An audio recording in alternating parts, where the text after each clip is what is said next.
আমি রান্না করব পমফ্রেট মাছের ঝাল। প্রথমে একটা কড়া আমি গরমে বসিয়ে দিয়েছি, কড়াটা গরম হয়ে এসছে। এবার আমি এর মধ্যে তেল ঢেলে দিলাম।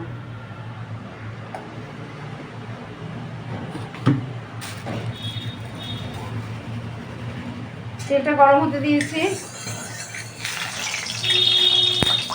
তেলটা গরম হয়ে এসছে। আগে থাকতে আমি 2 পিস মাছ ধুয়ে নুন হলুদ মাখিয়ে রেখেছিলাম। এবার আমি একটা মাছ ছেড়ে দিচ্ছি, একটা করে মাছ আমি ভেজে নেবো ভালো করে। দেখো মাছটা ভাজা হয়ে গেছে, একে একে আমার 2 পিস মাছ ভাজা হয়ে গেছে। এবার আমি এই তেলের মধ্যে একটা গোটা পেঁয়াজ, 4-5 কোয়া রসুন আর 1 ইঞ্চি আদা, 2টো কাঁচা লঙ্কা মিক্সিতে পেস্ট করে রেখেছিলাম, সেগুলো এবার আমি এর মধ্যে দিয়ে দিলাম।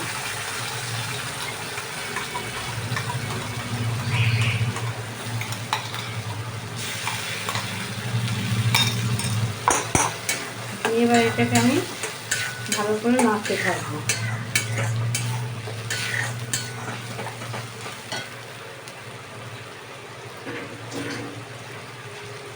এবার আমি এর মধ্যে দিয়ে দিচ্ছি পরিমাণ মতো নুন,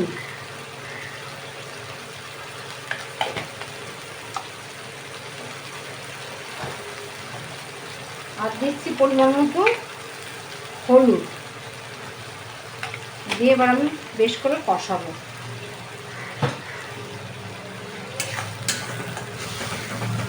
বেশ করে কষাবো।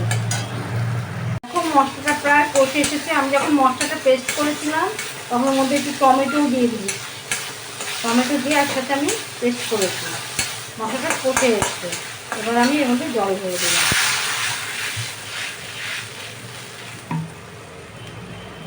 এবার ঝোলটা ফুটে উঠলে মাছগুলোকে দিয়ে দেবো।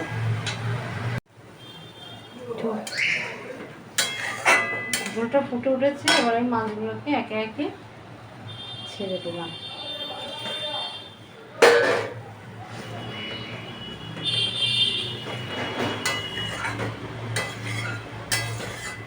এবার কিছুক্ষণের জন্য ঝোলটা ফুটতে দিলাম।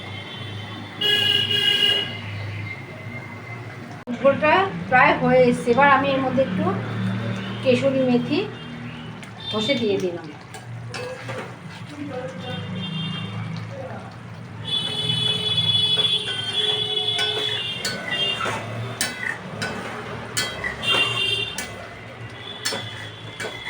দেখো মাখো মাখো হয়ে এসছে।